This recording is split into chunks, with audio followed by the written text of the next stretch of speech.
আজ আলোচনা করব West Bengal council of higher secondary এডুকেশনের ক্লাস 12 এর থার্ড সেমিস্টারের অন্তর্গত যে পোম উইলিসেস তার উপরে বেশ কিছু গুরুত্বপূর্ণ মাল্টিপল চয়েস কোয়েশ্চেন। এর আগে আমি থার্ড সেমিস্টারের অন্তর্গত আওয়ার ক্যাসুয়ারিনা ট্রির উপরে বেশ কিছু ইম্পর্টেন্ট এমসিকিউ নিয়ে আলোচনা করেছি। যারা যারা দেখোনি অবশ্যই দেখে নেবে, ভিডিওর লিংক আমার ডেসক্রিপশন বক্সে দেওয়া থাকবে। তো আজকের বিষয় উইলিসেস বাই লর্ড আলফ্রেড টেনিসন। এর আগে উইলিসেসের উপরে যথারীতি আমি লাইন বাই লাইন সম্পূর্ণ বাংলাতে ফুল টেক্সট এক্সপ্লেনেশনের উপরে একটা ভিডিও করেছিলাম।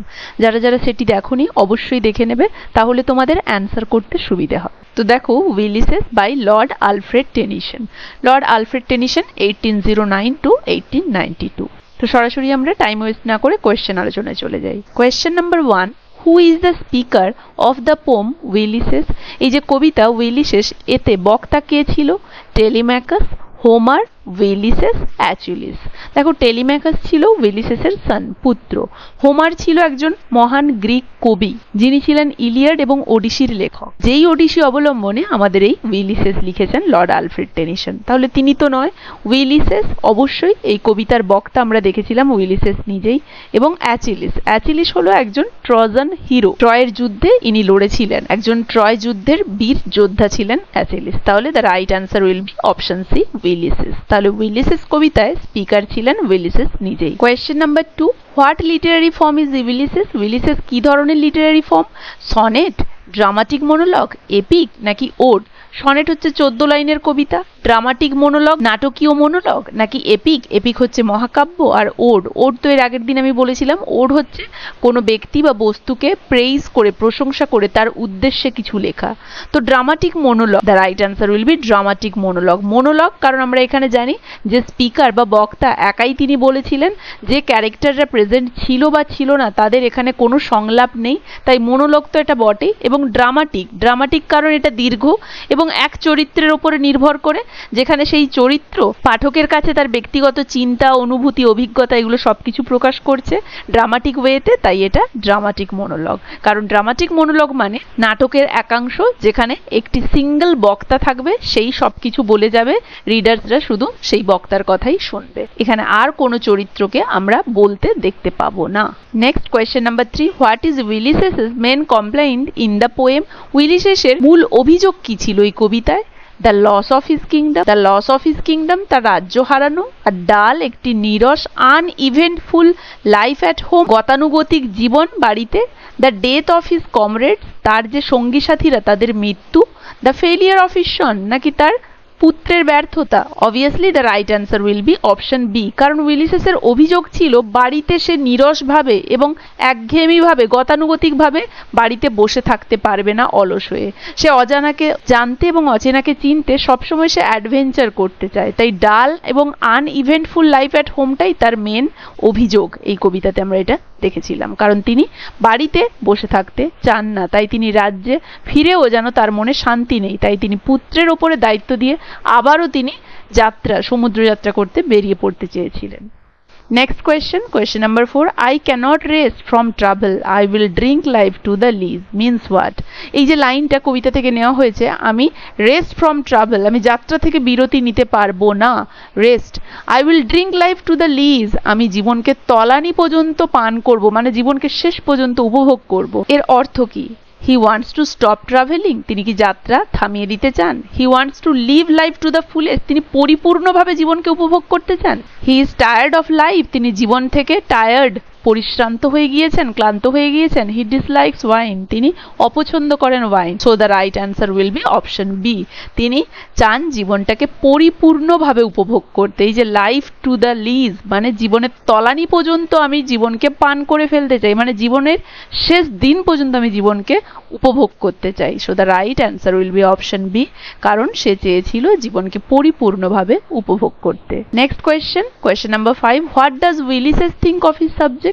উইলিসেস তার রাজ্যবাসী সম্পর্কে কি মনে করেছিল? দে আর এ স্যাভেজ রেস, তারা একটি বর্বর জাতি। দে আর লয়াল অ্যান্ড ব্রেভ, তারা ছিল বিশ্বাসী এবং সাহসী। দে লাভ লার্নিং, তারা শিখতে ভালোবাসত। দে আর অ্যাডভেঞ্চারাস লাইক হিম, তারা তার মতোই অ্যাডভেঞ্চারাস ছিল, মানে অভিযান, মানে বিপজ্জনক কাজ করতে তার মতোই পছন্দ করত। So the right answer will be they are a savage race, তারা ছিল একটি বর্বর জাতি। কারণ আমরা দেখেছি কবিতার শুরুতেই তিনি এই লাইনটা বলেছিলেন, দেখো, I mete and dole unequal laws unto a savage race. তাহলে আমরা দেখেছি প্রথমেই তিনি তার রাজ্যবাসীকে আ স্যাভেজ রেস বলে এখানে উল্লেখ করেছিলেন কবিতায়। So the right answer will be option A, they are a savage race. উইলিসেসের মতে তার রাজ্যবাসী ছিল একটা বর্বর জাতি। Next question, question number 6, who is Telemachus in the poem? কবিতায় Telemachus K?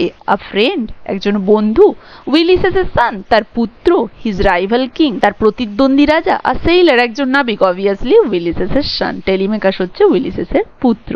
Next question, Ulysses entrust the kingdom to Telemachus because? Ulysses অর্পণ করেছিলেন তার রাজ্য টেলিমেকাসকে কারণ হি ইজ উইক, সে দুর্বল ছিল, he is prudent and capable, সে ছিল বিচক্ষণ, প্রুডেন্ট মানে বিচক্ষণ, এবং সমর্থ, ক্যাপাবল, হি ওয়ান্টস পাওয়ার, সে ক্ষমতা চাইতো, হি ইজ আ সোলজার, সে ছিল একজন সৈনিক। না, উইলিসেস তার ছেলেকে বিচক্ষণ মনে করেছিল এবং সমর্থ মনে করেছিল রাজ্য চালানোর জন্য, তাই রাজ্যের ভার তার উপরে অর্পণ করতে চেয়েছিল এবং রাজ্যভার ছেলের উপরে অর্পণ করে সে অ্যাডভেঞ্চারাস জার্নির উদ্দেশ্যে পাড়ি দিতে চেয়েছিল। Next question, question number 8, which of the following best describes the tone of the poem? নিচের কোনটা সব থেকে ভালো বর্ণনা দিচ্ছে এই কবিতার টোনের? টোন মানে কি বলেছিলাম? টোন মানে হচ্ছে সেই অথারের অ্যাটিটিউড বা feeling towards the subject matter, মানে বিষয়বস্তুর ওপরে কবির ফিলিংস, অনুভূতি বা তার অ্যাটিটিউডই হচ্ছে টোন। তাহলে এখানে টোন কিরকম ছিল? কমিক, কৌতুকপূর্ণ, রিফ্লেকটিভ অ্যান্ড প্যাশনেট, চিন্তাশীল এবং আবেগপূর্ণ, সার্কাস্টিক, ব্যঙ্গাত্মক, নাকি ইনডিফারেন্ট, উদাসীন? তাহলে টোন কিরকম ছিল? অবশ্যই রিফ্লেকটিভ, চিন্তাশীল এবং প্যাশনেট, আবেগপূর্ণ ছিল টোন। কারণ আমরা এখানে দেখেছি চিন্তাশীল এবং আবেগপূর্ণ, উইলিসেসের মনের সমস্ত চিন্তা, ধারণা সবকিছু এখানে প্রকাশ করা হয়েছে। So the tone is reflective and passionate. Right answer will be option B. Next question, to strive, to seek, to find and not to yield expresses.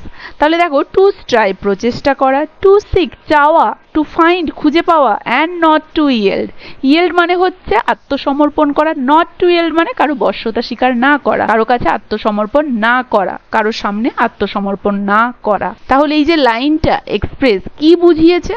Option, regret অনুশোচনা, ওবিডিয়েন্স আনুগত্য, ডিটারমিনেশন অ্যান্ড প্রিজার্ভারেন্স সংকল্প এবং অধ্যাবসায়, and piece শান্তি। তাহলে এই লাইনটা কি বুঝিয়েছে? Obviously the right answer will be option C, determination, সংকল্প এবং অধ্যাবসায়। কারণ এই লাইনের দ্বারা আমরা বুঝতে পারছি যে প্রচেষ্টা করতে হবে, পাওয়ার অভিলাষ থাকতে হবে, খুঁজে বের করতে হবে এবং বশ্যতা স্বীকার করা যাবে না, এটা দৃঢ় অধ্যাবসায় বোঝাচ্ছে। So the right answer will be option C, কঠোর মনোভাব সম্পন্ন বোঝাচ্ছে। তাই বাকিগুলো কোনোটাই হবে না, কারণ অনুশোচনাও নয়, আনুগত্যও নয়, পিসও নয়। So the right answer will be option C. Next question, the poem is loosely based on which character from classical mythology? Classical mythology থেকে কোন ক্যারেক্টারের উপর বেস করে এই কবিতাটা করা হয়েছে? এইনেস, ওডিসিয়াস, পারসিয়াস, হেক্টর। দেখো, এইনেস ছিল একজন গ্রেট হিরো, তিনি একজন ট্রজান প্রিন্সের ছেলে ছিলেন এবং ট্রয়ের যুদ্ধে একে দেখা যায়। ওডিসিয়াসও ছিলেন ট্রয়ের একজন যোদ্ধা। পারসিয়াস ছিলেন একজন গ্রেট গ্রিক হিরো এবং কিং এবং ফাউন্ডার অফ পারসেইড ডাইনেস্টি, এবং হেক্টর ছিলেন ট্রয়ের একজন প্রিন্স এবং ট্রয়ের যে যুদ্ধ হয়েছিল তাতে এর গুরুত্বপূর্ণ ভূমিকা ছিল। তাহলে আমরা জানি যে হোমারের লেখা ওডিসির যে ক্যারেক্টার ওডিসিয়াস, তার ল্যাটিনাইজড নাম হচ্ছে বা ল্যাটিন নাম হচ্ছে উইলিসেস। তাহলে এই যে ওডিসিয়াস যে ক্যারেক্টারটা ক্লাসিক্যাল মাইথোলজির, এর উপরে বেস করে আমাদের লর্ড আলফ্রেড টেনিসন এই উইলিসেসটা লিখেছেন। উইলিসেস হচ্ছে ওডিসিয়াসের ল্যাটিন নাম। So the right answer will be option B. Next question, question number 11. Ulysses' attitude towards old age is? তাহলে উইলিসেসের অ্যাটিটিউড ওল্ড এজের প্রতি কি রকম? অ্যাকসেপ্টেন্স গ্রহণযোগ্য, রিবেলিয়ন বিদ্রোহিতা, অ্যান্ড ডেফিয়ান্স অবজ্ঞা, ফিয়ার ভয়, নাকি জয় আনন্দ। তাহলে ওল্ড এজকে তিনি কিভাবে নিয়েছেন? তিনি কি গ্রহণ করে নিয়েছিলেন, নাকি ভয় পেয়েছিলেন, নাকি আনন্দে ছিলেন, নাকি তিনি এর বিরুদ্ধাচরণ করেছিলেন এবং অবজ্ঞা করেছিলেন? অবভিয়াসলি, কারণ তিনি বলেছেন ওল্ড এজকে তিনি মেনে নিতে বাধ্য নয়, তিনি মানতে চান না ওল্ড এজকে, তিনি মানতে চান না তার বয়স হয়েছে, তিনি বুঝতেই চান না যে তিনি বয়স্ক হয়েছেন, বরং তিনি সেই তরুণের মতোই আরও অ্যাডভেঞ্চারাস জার্নিতে বেরিয়ে পড়তে চান। তাই ওল্ড এজকে তিনি অবজ্ঞা করেছেন, ওল্ড এজের বিরুদ্ধাচরণ করেছেন। So the right answer will be option B, rebellion and defiance. Next question, question number 12. What does Ulysses long for most? উইলিসেস কি চেয়েছিলেন? অ্যাডভেঞ্চার অ্যান্ড এক্সপ্লোরেশন, অভিযান এবং অন্বেষণ, পাওয়ার ক্ষমতা, ফ্যামিলি টাইম পারিবারিক সময়, ওয়েলথ ধন সম্পত্তি। তিনি সব থেকে বেশি লং ডিজায়ার কি কামনা করেছিলেন? অ্যাডভেঞ্চার অভিযান এবং এক্সপ্লোরেশন অন্বেষণ, কারণ অ্যাডভেঞ্চারের উদ্দেশ্যেই তিনি বারবার সমুদ্র যাত্রা করতে চেয়েছিলেন। তিনি এক জায়গায় স্থির হয়ে তার কিংডমে ইথাকাতে তিনি থাকতে রাজি ছিলেন না। So the right answer will be option A, adventure and exploration. Next question, Ulysses compares life to a cup that must be. Ulysses জীবনকে একটা কাপের সাথে তুলনা করেছিলেন, যেটা অবশ্যই হবে কিরকম? স্পিল্ড। স্পিল্ড মানে হচ্ছে ছড়িয়ে ছিটিয়ে পড়া বা ঢেলে দেওয়া এরকম টাইপের। এমটাইড মানে খালি। ড্রাঙ্ক টু দ্য লিজ একদম তলানি পর্যন্ত পান করা। আর ব্রোকেন ভেঙে যাওয়া। তাহলে কোন ধরনের কাপের সাথে জীবনকে তুলনা করেছেন?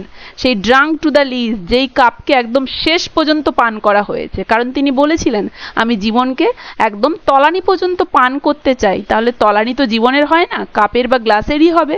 তাহলে সেই তলানি মানে তিনি একদম জীবনকে শেষ পর্যন্ত পরিপূর্ণভাবে উপভোগ করতে চেয়েছিলেন। তাহলে কাপের যে কম্প্যারিজনটা ছিল ড্রাঙ্ক টু দ্য লিজ, তলানি পর্যন্ত পান করা, তাহলে সেই কাপটাকে হতে হবে তার মতে একদম তলানি পর্যন্ত পান করার মতো। তাহলে তিনি জীবনটাকে সেই কাপের সাথে তুলনা করেছিলেন যেই কাপটার নাকি তলানি পর্যন্ত একদম তিনি পান করতে চান। Next question number 14, though much is taken much abides reflect. তাহলে যদিও অনেকটাই নিয়ে নেওয়া হয়েছে, মাচ অ্যাবাইডস আরো কিছুটা বাকি আছে, বা অ্যাবাইডস মানে স্টে, আরো অনেকটা এখনো আছে। রিফ্লেক্টস এটা কি ধরনের চিন্তা ধারণা রিফ্লেক্ট করছে? গ্রিড, লোভ, হোপ ইন ওল্ড এজ বৃদ্ধ বয়সের আশা, ফ্রাস্ট্রেশন হতাশা, সরো দুঃখ। তাহলে obviously hope in old age, কারণ উইলিসেসের বয়স হয়েছে তবুও সে বলছে সে থেমে থাকতে চায় না, সে আরো পাড়ি দিতে চায়। তাহলে এই বৃদ্ধ বয়সে তার যে আশা, অচেনাকে চেনার অজানাকে জানার, সেটাই এখানে বলা হচ্ছে। দো মাচ ইজ টেকেন যদিও তার অনেক বয়স হয়ে গেছে, আরো অনেক বাকি আছে, বা যদিও অনেক সে দেখেছে আরো অনেক দেখার বাকি আছে, এই জিনিসটাই বোঝাতে চেয়েছে হোপ ইন ওল্ড এজ। তার এই বৃদ্ধ বয়সে তার যে আশা সেটাকেই এটা রিফ্লেক্ট করছে। Next question, what is the main theme of Ulysses? উইলিসেসের মেন থিম কি? রিভেঞ্জ, ডেথ, রিভেঞ্জ মানে প্রতিশোধ, ডেথ মৃত্যু, the quest for knowledge and adventure অভিযান এবং জ্ঞানের প্রতি, কোয়েস্ট, কোয়েস্ট মানে হচ্ছে অনুসন্ধান, তাহলে নলেজ এবং অ্যাডভেঞ্চারের প্রতি অনুসন্ধান, নাকি ফ্যামিলি লয়্যালটি পারিবারিক বিশ্বাসযোগ্যতা। তাহলে থিম কি ছিল উইলিসেসের? আমরা জানি সবসময় উইলিসেসের ইচ্ছে ছিল এক জায়গায় বন্দি না থাকা, স্থির না থাকা, ক্রমাগত চলতে থাকা, আরো পাড়ি দেওয়া, আরো অ্যাডভেঞ্চার করা। সো কোয়েস্ট ফর নলেজ, অনুসন্ধান করা কিসের? জ্ঞানের, এবং অ্যাডভেঞ্চার অভিযানের। So the right answer will be option C, quest for knowledge and adventure is the theme of the poem Ulysses. দেখো উইলিসেস থেকে আমি 30 মোস্ট ইম্পর্টেন্ট এমসিকিউজ নিয়ে আলোচনা করব।